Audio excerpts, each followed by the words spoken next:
Wal 'ashr innal insana lafi khusr illal ladzina amanu wa 'amilus solihati wa tawasaw bil haqqi wa tawasaw bis sabr.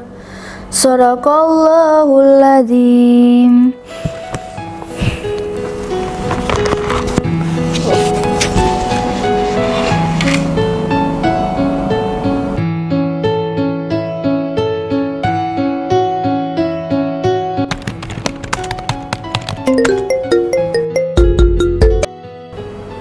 Assalamualaikum, Say. Waalaikumsalam. Iya teh, gimana kabarnya?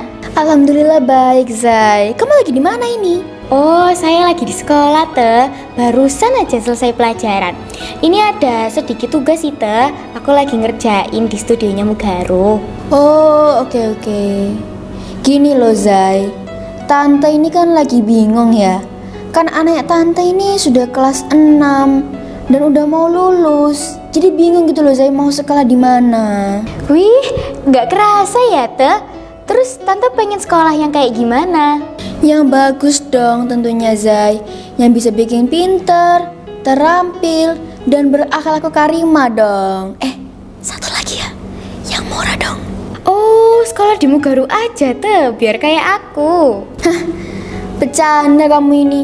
Sekolahmu itu pasti mahal kan? Oke ah, tante pilih yang murah tapi bagus aja deh. Loh, kok tante tahu kalau sekolahku mahal? Ya tau lah, Zai. Orang sosmednya aktif, banyak kegiatannya, banyak prestasinya, full day lagi. Pokoknya kesimpulannya tante ya, sekolahmu itu mahal. Ya Allah teh, padahal sekolahku tuh murah banget loh teh, nggak mahal. Wes tala teh, dijamin semua kalangan pasti bisa masuk. Oh gitu ya, Say. Biasanya sekolah yang bagus kayak sekolahmu itu mahal loh. Loh, emang teh, sekolah yang mahal itu banyak, tapi yang terbaik hanya Mugaro.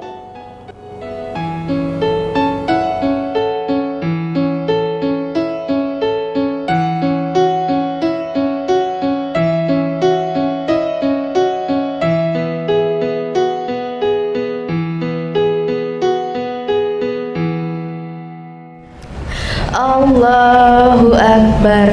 Allahumma ba'id baini wa baina khotoyaya kama ba'adta bainal masyriqi wal maghrib.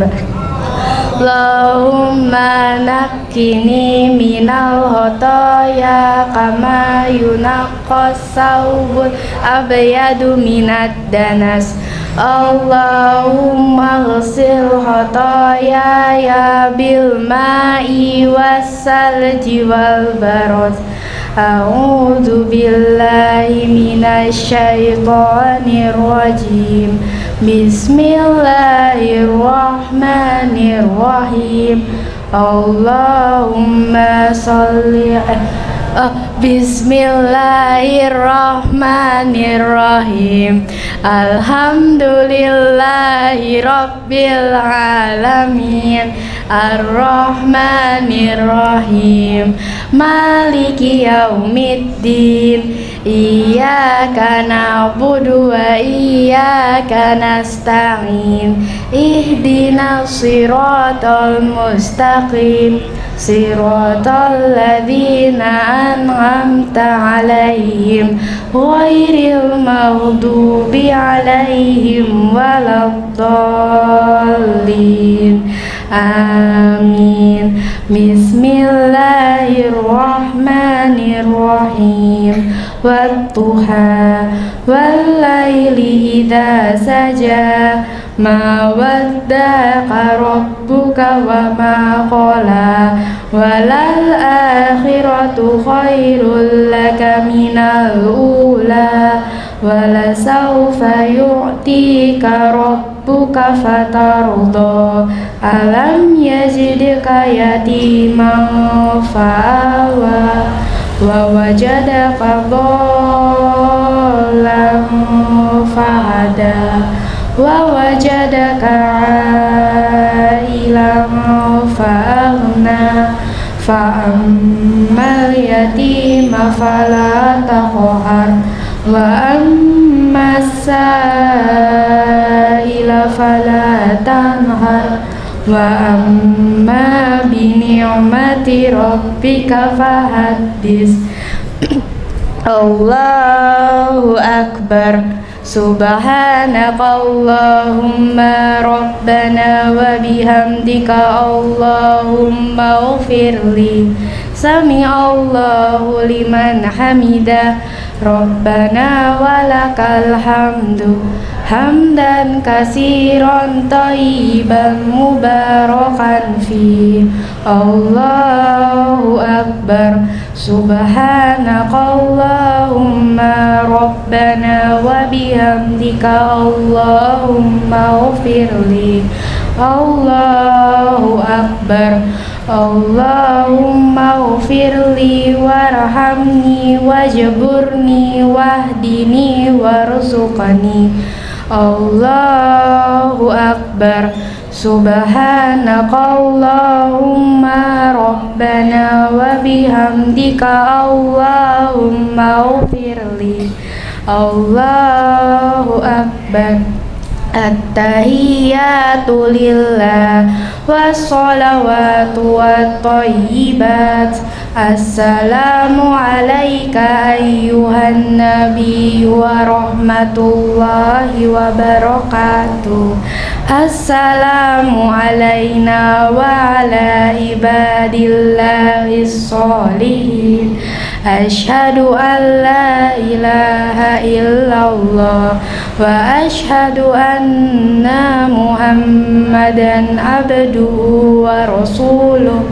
Allahumma sholli ala Muhammad wa ala ali Muhammad kama shallaita ala Ibrahim wa ali Ibrahim wa barik ala Muhammad wa ala ali Muhammad kama barakta ala Ibrahim wa ali Ibrahim innaka Hamidum Majid. Allahumma inni a'udzubika min adzabi jahannam wa min adzabil qabri wa min fitnatil mahya wal mamati wa min syarri fitnatil masiihid dajjal. Assalamu alaikum warahmatullah. Assalamu alaikum warahmatullah.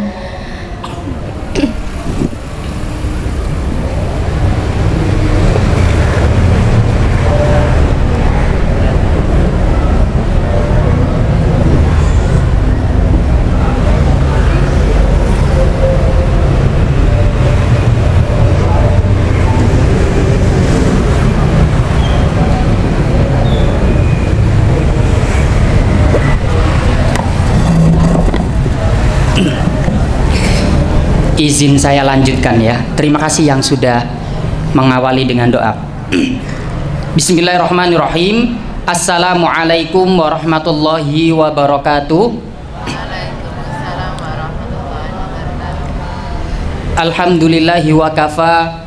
Wassalatu wassalamu ala nabiyil mustafa Muhammadinil mujtaba wal muktafa wa ala alihi wa sahbihi ahlus sidqi wal wafa. Puji syukur kepada Allah Subhanahu wa taala.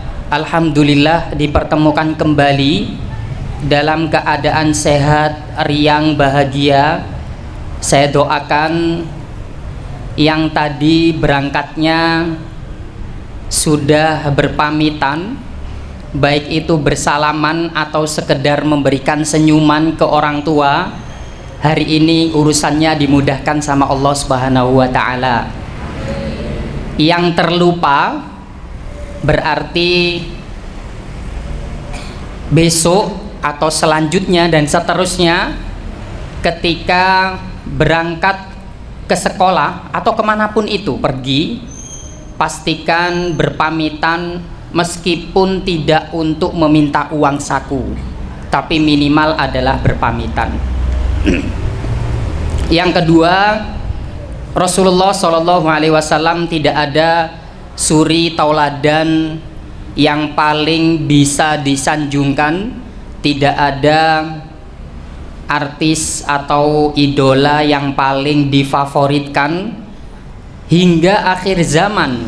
Hati-hati, kenapa Allah Subhanahu wa Ta'ala itu menjadikan Rasulullah sebagai teladan, bukan karena ketampanannya, bukan karena kemampuannya dalam bertahan terhadap siksaan yang sudah dialami, bukan karena istrinya banyak atau yang lainnya, tapi karena Rasulullah Shallallahu Alaihi Wasallam memang teladan yang bisa dijadikan contoh, padahal beliau adalah manusia yang sama seperti kita, hanya saja beliau diberikan kekhususan yaitu maksum atau dijauhkan dari perbuatan dosa.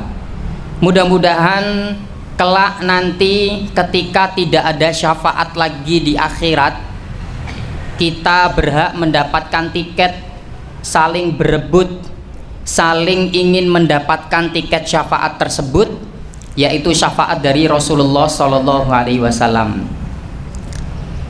Anak-anakku yang dimuliakan oleh Allah Subhanahu wa Ta'ala, ini hari Senin menjelang ujian kelas 9. Yang kelas 7 8 sama juga tidak? Oh, sama juga. Berarti semuanya ya. Kelas 7 8. Oh, tidak, kelas 9 saja ya. Otomatis kelas 7 dan 8 punya kegiatan positif di rumah. Ya. Dicari kegiatan positifnya apa? Saya lupa pernah cerita ini atau tidak, ya, pernah berkisah ini atau tidak. Jadi suatu ketika Rasulullah Shallallahu Alaihi Wasallam itu sedang menjalankan sholat malam. Sholat malam penyebutan lainnya apa? Tahajud, apalagi? Qiyamul lail, bagus. Apalagi ada sholat malam, cakep ya, betul ya, ada 3. Nah, yang pernah umroh siapa yang pernah umroh? Yang pernah umroh atau haji? Masya Allah ya, 1 2. Coba yang laki-laki aja, yang laki-laki. Yang laki-laki yang tadi angkat tangan, oh pernah umroh. Jangan dipaksa angkat tangan. Iya betul. Oh Masya Allah. Coba yang belakang situ, sudah pernah umroh? Siapa tadi yang sini? Sini. Sudah pernah umroh. Nah, kamu berkunjung ke makam Nabi Muhammad SAW?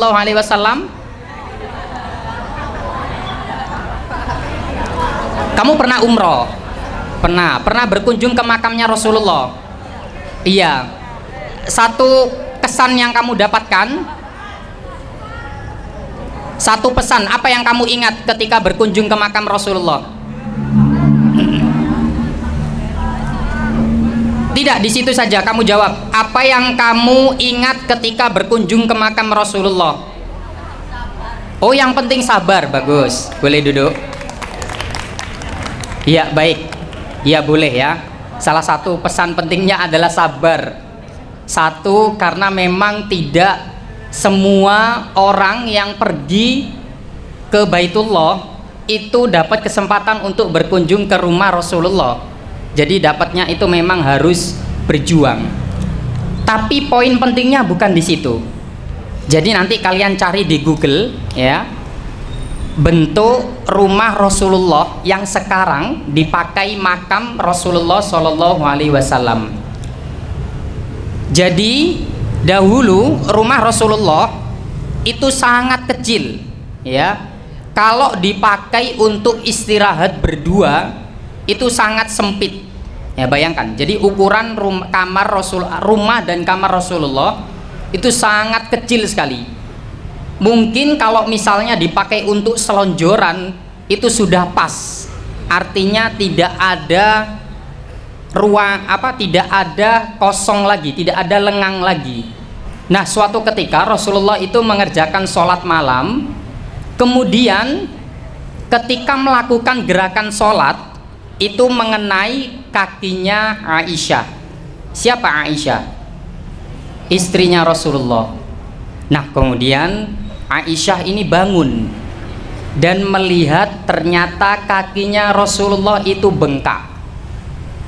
Nah ya, sekali lagi, jadi sholat malam, kemudian ketika melakukan salah satu gerakan sholat, kakinya Rasulullah itu mengenai kakinya Aisyah. Setelah selesai sholat, kemudian ibunda Aisyah bertanya kepada Rasulullah, kurang lebih ucapannya seperti ini, wahai Rasulullah, Anda ini kan sudah dijamin surga, sudah maksum, ya, artinya terhindar dari dosa, kok masih melakukan ibadah yang perjuangannya itu sangat sulit untuk dibayangkan? Ada yang pernah sholat sampai kakinya bengkak? Ada? Belum? Coba ya sekali-kali ya. Kalaupun mencoba, itu sangat sulit sekali. Paling mentok paling ya sholat karena keseleo, ya. Sholat tapi kakinya bengkak. Kemudian apa jawabnya Rasulullah? Kata Rasulullah Shallallahu Alaihi Wasallam, bukankah kalaupun aku punya kesempatan untuk masuk surga, atau kalau aku diberikan tempat di surga, tidak bolehkah aku bersyukur kepada Allah Subhanahu wa Ta'ala? Nah, ya. Atau dengan kata lain, sholat yang dilakukan Rasulullah Shallallahu Alaihi Wasallam sampai kakinya bengkak itu sebagai bentuk wujud syukur Rasulullah kepada Allah Subhanahu wa Ta'ala. Nah, sekarang itu kan Rasulullah, ya. Kalau kita kembalikan kepada kita semuanya, kira-kira bentuk syukur kalian kepada Allah seandainya kita khususkan kepada sholat, seperti apa? Sholat 5 waktu contohnya, sudahkah lengkap 5 waktunya? Belum tentu, ya. Kalaupun sudah lengkap, sudah yakinkah setiap sholatnya itu sesuai dengan yang diajarkan oleh Rasulullah? Belum tentu. Kalaupun sudah yakin sholatnya yang dilakukan adalah sesuai tuntunan Allah dan Rasulullah, apakah sudah yakin akan diterima? Belum tentu juga. Lah terus gimana Ustadz? Karenanya PR kita adalah membenahi dan menjalankan ibadah sholat tersebut dengan sungguh-sungguh. Dengan sungguh-sungguh itu ada 2, mencari ilmunya, dan yang kedua ketika sudah dapat ilmunya mempraktekkannya. Sekali lagi, sungguh-sungguh itu ada 2, mencari ilmunya dan ketika sudah dapat ilmunya mempraktekannya. Sekarang saya tanya, komik yang paling terkenal sekarang apa? Coba yang laki-laki, komik yang paling terkenal. Ada yang suka baca komik tidak? Kalian tahu komik yang cerita bergambar apa? Tahu? Bobo Boy boleh, ya. Yang sampai sekarang masih terkenal. Bobo Boy di zaman saya tidak ada. Ada satu komik yang dari zaman saya sampai sekarang itu masih terbit ininya, apa namanya, episodenya. KKPK bukan komik, bacaan ini ya. Betul. Tapi ya nggak apa-apa, ada juga. Detektif Conan, betul. Ada lagi yang mendekati Goku, Dragon Ball ya. Langsung saya persingkat saja. Jadi komik yang paling terkenal, nanti kalian bisa buktikan lewat rating di Google. Komik yang paling terkenal sampai sekarang itu adalah One Piece. Betul tidak cara baca saya? One Piece. Ya, laki-laki ada yang pernah baca komiknya? Oh, masya Allah. Yang perempuan ada yang pernah baca? Oh, ada juga. Alhamdulillah ya. Ya nggak apa-apa. Dari saya SMP baca komik itu sampai terakhir kuliah semester 1. Baca komik itu saya ikuti, sampai saya itu hafal penerbitnya. Yang sudah pernah baca siapa namanya? Nama ininya, penulisnya Eiichiro Oda, betul. Atau panggilannya adalah Oda Sensei. Kamu tahu tidak beliau kelahiran dari mana? Yang perempuan yang pernah baca kelahiran penulisnya, lupa. Dari Jepang. Jepang, betul? Ya.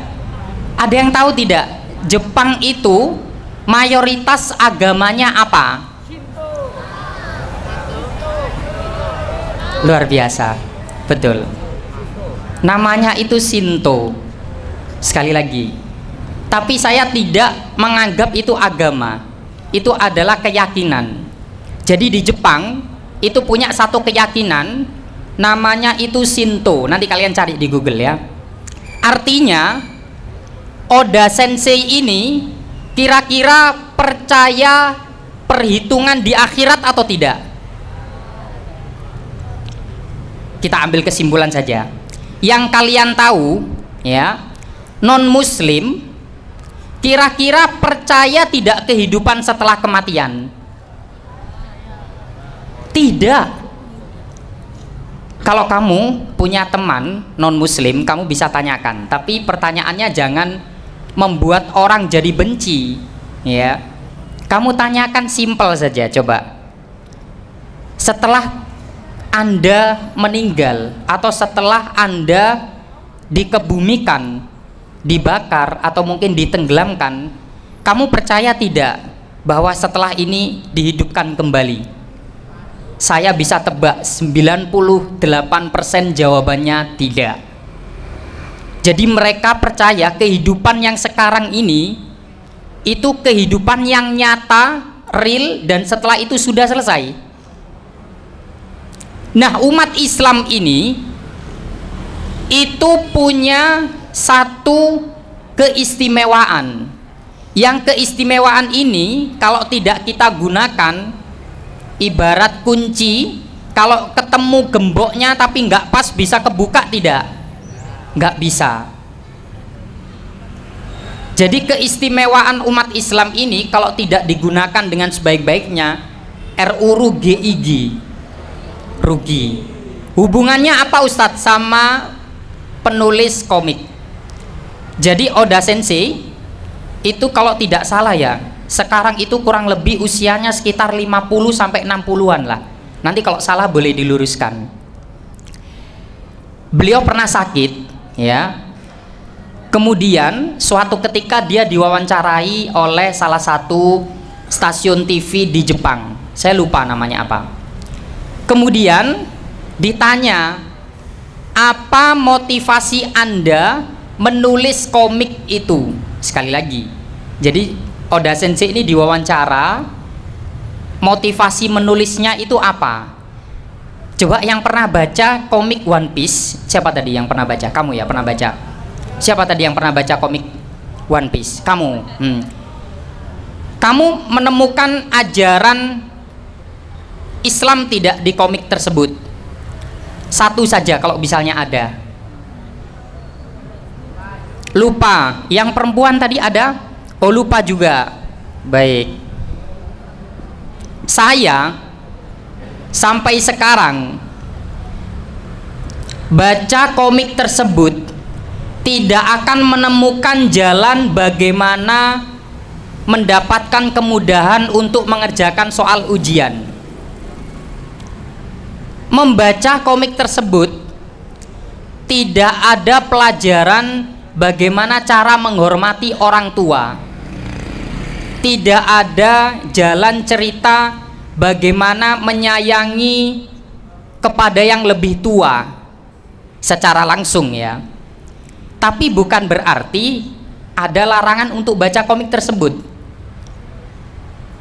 Ketika diwawancara, Oda Sensei menjawab, apa yang memotivasi Anda untuk menulis komik tersebut? Jawabannya mungkin bagi sebagian orang memang luar biasa. Tapi kalau dalam kacamata Islam, saya sendiri melihatnya itu biasa saja. Jadi jawabannya tentunya pakai bahasa Jepang ya. Waktu itu saya lihat terjemahannya, saya menulis komik itu agar nanti ketika saya mati, saya masih dikenang. Kalau kalian pengen dikenang sama orang, ketika kalian nanti sudah meninggal, maka menulislah atau membuat karya dalam hal apapun itu, tidak harus komik ya, mungkin bangun masjid atau bikin plang tulisan SMP Mugaru dan yang lain sebagainya. Kira-kira kalau jawabannya Oda Sensei seperti itu luar biasa tidak? Jadi niat untuk menulis adalah agar nanti ketika mati masih dikenang. Kira-kira kalau Mas Rosyid nanti usianya sudah 70-an tahun ke atas,